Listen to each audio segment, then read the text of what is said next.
D E F একটি ত্রিভুজ। এই ত্রিভুজে যদি আমরা খেয়াল করি, ডি এর দিক এফ এর দিকে, এফ এর দিক ই এর দিকে এবং ডি এর দিক ই এর দিকে। আমাদের বের করতে হবে ডি এফ ভেক্টরের মান কত। আমরা ভেক্টর যুগের ত্রিভুজ সূত্র অনুসারে পাই যে দুটি বাহুর দিক একই দিকে তাদের যোগফল ইকুয়াল বাকি যেটা থাকে সেটি। এক্ষেত্রে ডি এর দিক এফ এর দিকে। তাহলে আমরা এখানে ভেক্টর যুগের ত্রিভুজ সূত্র প্রয়োগ করলে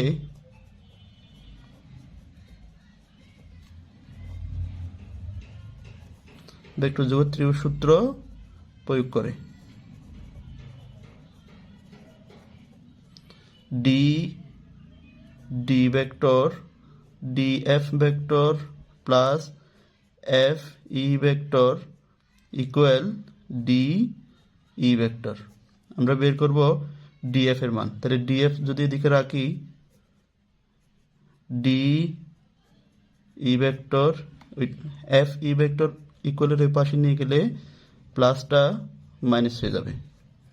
তাহলে ডি এফ ভেক্টর ইকুয়াল আমাদের এখানে অপশনগুলোর মধ্যে D E vector plus F E vector, আমরা এটা পাইলাম D E vector minus F E vector.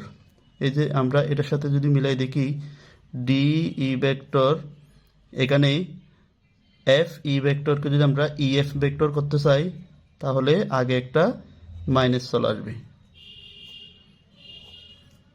তাহলে ডি ই ভেক্টর মাইনাস মাইনাসে প্লাস ই এফ ভেক্টর।